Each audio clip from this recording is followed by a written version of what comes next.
guys, today I'm here with my monthly makeup basket. We're going to be picking through the acrylic drawers on top of my desk. These are products that I either want to make more use of, things that I'm curious about, I want to review, or just get your opinion on, and you can let me know what you'd like to see more of. I've got a lot of new products this month, and that also kind of came to mind and makes me think about the fact that there's always new stuff coming out every month, and I can totally feel the pressure to like get videos out about all the newest stuff and rush, and then you've got great products that you've had for a while that just kind of sit to the side. So let me know if you'd like to see like a get ready with me shop my stash, and I go through and use products that I haven't even maybe mentioned on my channel ever, things that I used to love, whatever it may be. They're just like not all the latest and greatest. Anyways, let's go ahead and get into my basket. So here is my acrylic drawer set. I've mentioned this before, but it's from a Canadian brand called Posh Organizers. I will link to it all down below, but we're basically just gonna go through drawer by drawer. So up here at the top, I have a whole bunch of setting sprays and kind of prep items. I've got these two guys from Urban Decay. They are new to me, but they've both been around for a while, just repackaged. Actually, D-Slick I used years and years ago. I think it was the first setting spray I ever used, so I'm interested to try it again. And then this is their B6 Vitamin Infused Complex for prepping your skin. Then here, I basically permanently always have the Makeup Forever Mist and Fix. It is the best setting spray for keeping your makeup in place. The Face Atelier Ultra Matte, which acts as a great base, is kind of silicone, and then but you can just easily spray it on your face. And then this is new to me. It is from Physicians Formula. It is their new Insta Ready setting spray. It's actually got quite a nice mist on it. I can't really speak to its longevity and helping of wear time yet. It's pretty new to me, but I'll let you know. It is dry, crusty lip season, so I've got 3 lip scrubs up here. The first is the MAC Lip Scrub. This one is in the shade Sweet Brown Sugar, and it is exactly that. It is frigging delicious smelling, but I don't really love it. It's kind of too oily and not enough scrubby bits, or the scrubby bits are too big. The e.l.f. Lip Exfoliator, which is a classic, been around forever. It's like $3. Comes in a nice lipstick format, and I really enjoy it. And then this one over here is the Dior lip scrub. A lot of people ask for comparisons between the two. This one is definitely more of a true scrub. This one is kind of a scrub balm hybrid, so it's up to you. I mean, by no means is this like 10 times better than this one, but if you love Dior, if you love the lip glow, if you're looking for something that's easy to keep in your bag, this one is good because it just kind of like melts on your lips and then leaves a nice coating, but this also does a great job. So let's move on to this next drawer, which has kind of face products in here. So I have 3 different primers. This is the Touche Eclat primer, which I've never tried before.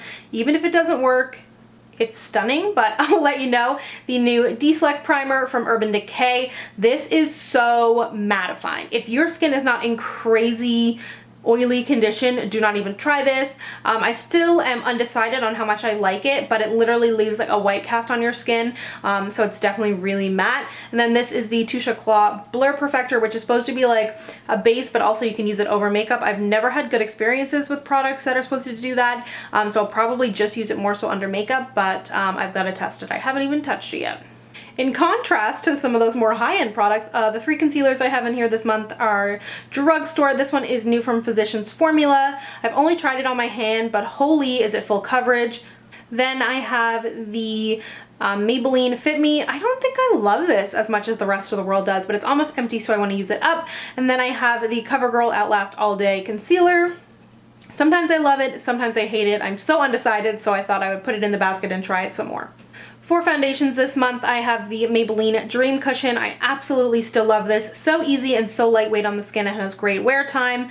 Then I have the Maybelline Fit Me Matte and Poreless, which is something that I used to love, and I've revisited again and fallen in love with it again, so I added it in. And then this is brand new to me. It is the Burberry Cashmere Foundation, so if you'd like an oily skin diaries on this, let me know. Moving on to this next drawer, it has face powders along with bronzers, highlights, and under eye powders. So I have 2 yellow powders here. This first one is from Rodia. It is their Instaglam Banana Powder. And then this is brand new from Makeup Forever.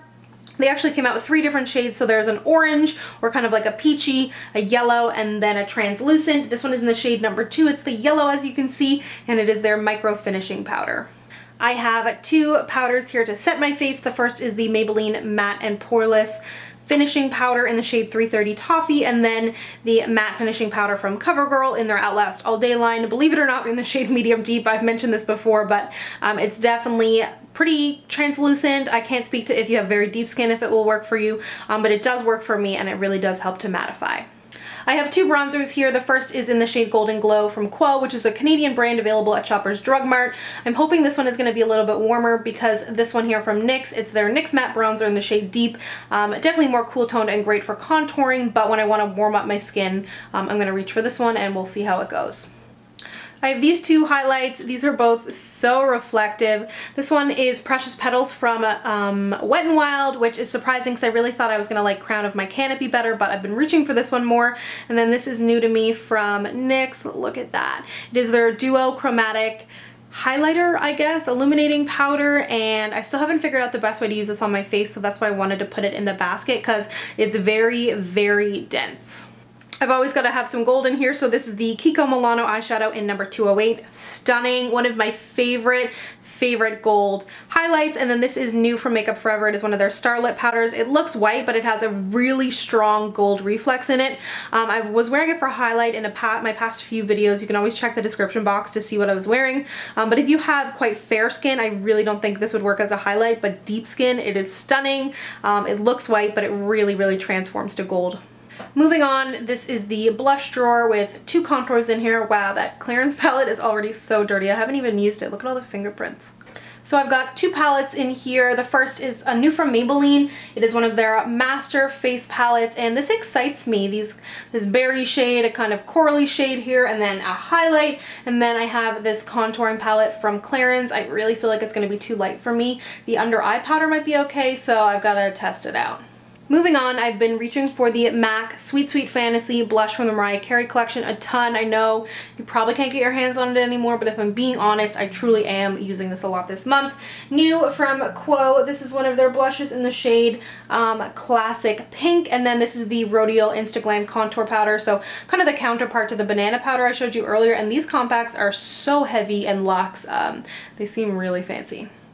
Lastly, for blush, you would have seen in my American Drugstore haul, I mentioned this guy. It's the shade Quiver. It did not make it back safely on the plane, but of course I'm still going to use it. It's such a gorgeous pink shade. Down here is my mascaras, brow products. I've got a random single eyeshadow in here, so we're just going to go through and chat about them all. This is the L'Oreal Voluminous Lash Primer, and then I thought I would put in the L'Oreal Voluminous Concealer. Yeah, mascara to pair it up and see how it goes.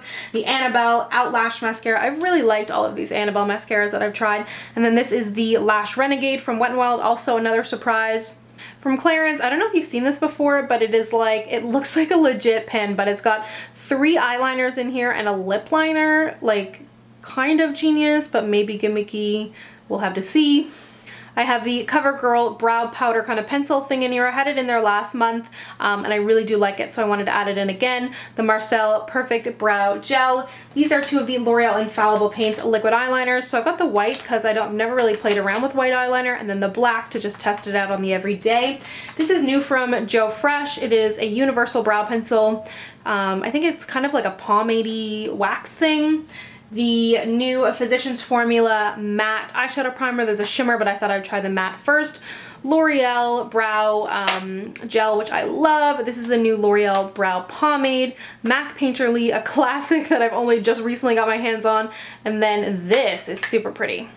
This is new from Maybelline. It is one of their single eyeshadows in the shade NY Silver. And I never wear silver eyeshadows, but this swatch is amazing, so I need to find a use for it. And lastly, this drawer is palettes and lip products. If you noticed, I actually missed the entire top drawer. I don't know how I missed filling that out, but it's okay. This is plenty of makeup for me to play with this month. So this first palette, which I mean, the packaging is so much fun, is the Smashbox Cover Shot palette in Ablaze. I have been so enjoying this. These are totally my kind of colors. Then this is the Maybelline 24 Karat Gold palette. I've only swatched it and it swatched nicely. They do feel kind of dry. It's lacking a mid-tone brown like every drugstore palette ever. So annoying. But the gold had potential, and it is a nice selection of shades, so I need to try it some more. And then I have the Pastel Goth from Kat Von D. Those first 3 shades, like this yellow, peach, and pinky purple. Oh my god, I haven't touched it yet. I don't want to touch it. It is gorgeous, but at the same time, I am really excited to play. Lastly, I have a few lip products. This is new from, I was going to say Crayola. It is the Clinique Crayola collaboration in the shade Fuzzy Wuzzy. These are new from Bite Beauty. It is their lip pencils. This one is in the shade Whiskey. I used to, oh, man down. I used to, love this. It's Makeup Forever, one of their Pro Sculpting lips in the shade 10 Rosewood. This is stunning and I need to reach for it again. Wet n Wild lip liner in the shade Plum Foolery, and then this is what I was wearing in the intro and outro of the video. It is in the shade HG Tropical from Revlon. Really comfortable, but pigmented and moisturizing and shiny lipstick formula. And with all the like crazy lipstick formulas out there, I've been enjoying just trying out and revisiting some traditional lipstick formats. So this is in the shade Flat Out Fabulous, which was a favorite of mine for a while. Bite Beauty Honeycomb, which is a very nude shade, but I love pairing with like a bit of a deeper lip liner. And then this one is a Maybelline Intimatte in the shade Coral Love. Naked Coral. Ooh, Naked Coral. Again, I need to use a lip liner with this, but I love the way it looks. So thank you so much for watching. I hope you enjoyed that. Let me know down below what you would like to see more of. And if you'd like to connect with me, you can find me on Instagram, Twitter, and Snapchat at SamanthaJaneYT, and I'll see you guys next time. Bye!